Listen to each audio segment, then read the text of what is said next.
the history of integration, actually it extends from before both Newton and Leibniz.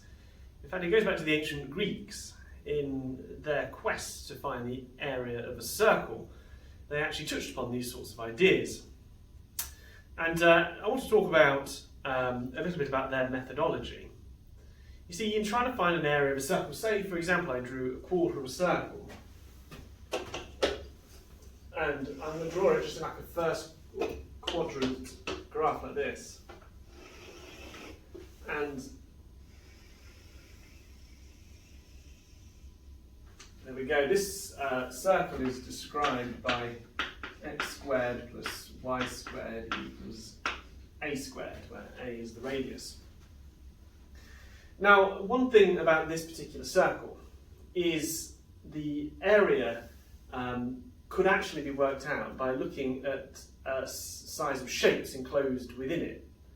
And for example, if I take a polygon like a square and have that circumscribe a circle,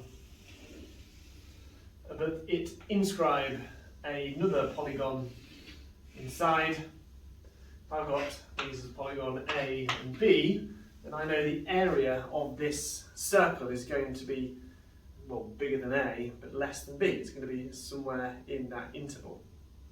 So when we have a look at this, we could imagine a similar kind of methodology. If we divide up this into lots and lots of, well, shapes like this, so there's equally spaced intervals that go up like this. And I'm going to say that, well, how many of these are there going to be? Well, we're going to just say n, a number of these at the moment. Well, let's take a look at this. Well, first of all, if we have divided this up into a series of polygons, then the area of all of these polygons is going to be equal to the area enclosed within this quarter of a circle. Now, what we could do is we take one of these, and we could imagine drawing it as a rectangle like that. And you can see that we could do that to all of them. We could get the higher point of the curve, and then we could draw a straight line from that and then down. We could do a whole series of rectangles that are basically, they are like circumscribed versions of each of those polygons. It's what lies outside of the circle plus what lies inside of the circle. Now imagine if S represented the area of all, or the sum of the areas of all of these rectangles, then the area of the whole circle would just be 4S. But there is a second way that we could do it as well, and that is for any one of these we could draw a line there in line with the point, the lower point in the curve, and we could work out the area of this one, and we could work out the area of that one. And so what we would then do is we would end up with an area that could be represented as the sum of all of these inscribed shapes. And so the sum of those inscribed shapes, that's called a lowercase s, but the area of that would still be equal to 4s. The area of this would be smaller than 4s, but larger than for lowercase s. But look what happens as we take n, the number of these divisions, as n goes toward infinity, so we divide it ever smaller, smaller, smaller, then what we notice is that 4s goes to 4s, that basically they get closer and closer together.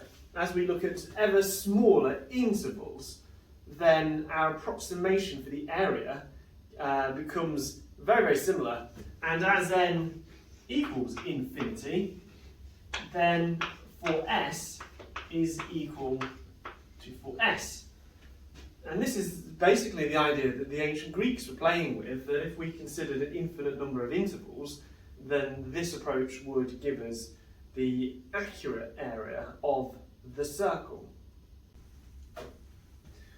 Now, we don't have to do this with a circle. We could do it for any function. So y equals f of x, for example, and then if we just imagine that we have a function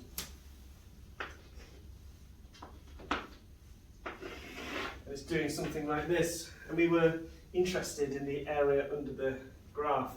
Well, what we could do is we could talk about this shape here, and say this is what we were interested in overall, the area between A and B. But let us first think about a small slice of this. So what we're going to do is we'll put two abscissa here that are close together. And this first one is happening at a position that we're going to call on the x-axis. We'll call it r minus 1. And this second one we'll put at r. And so we're now interested in this shape here. Now, in the same way that we did for the circle, we could have a look at the shape that is just slightly larger than what is bounded by this function, and we could look at the shape that is slightly smaller than it. So in order to make that really clear, I'm going to draw out this interval at a larger scale, just so we can see what's basically going on. So I'll draw it out like this.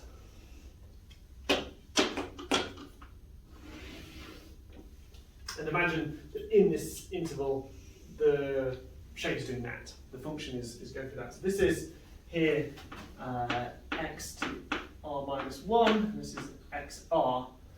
Now, there's going to be the shape that circumscribes it, the one that is larger than the area, and the one that is smaller than the area. There's this shape here, which we'll call lowercase m of r.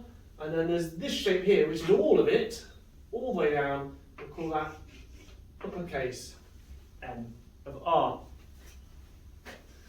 Okay, so let's talk about the larger one first. The M of R in that interval. Well, we can represent that by just the slice there of mr by dx to the r. And then we can also represent for the smaller area mr in that same interval is lowercase mr dx to the r. So we've basically now got an expression for the area of both of these shapes. What we know is, imagine that the area underneath the graph, what is the actual true area, let's call that z of r.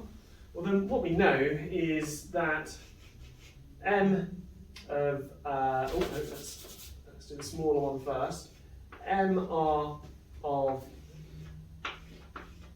multiplied by dx to the r, the area of that one is going to be smaller than the area of the shape, and that area of the shape is itself going to be smaller than the larger rectangle, like this.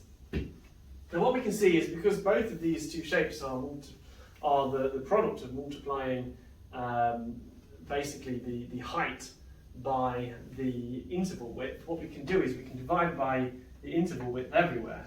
So mr is always going to be smaller than dzr by dxr, which is always going to be smaller than mr. So it allows us then to consider what happens to our area as the size of our interval changes. So how does zr change with x? Well, as the limit of dx goes to 0 for dz by dx, then that equals the function. And so for the first time, we're able to truly define what we mean by integration. It is basically finding the sum of all of these shapes.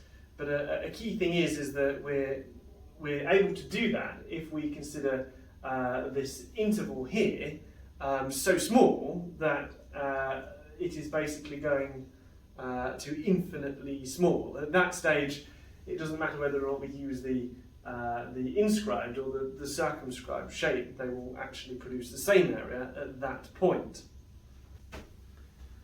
Now, if we take any set of values and put it into that function, say for example we had an abscissa here, which was just rho of r, just some random other letter, and the ordinand of that, well, when we put rho in, we get f of rho. Then what we could do is we could represent this equation here as still true, but rather than it being the area, it's just going to basically be the height of that function multiplied by a really small thickness. So dxr, and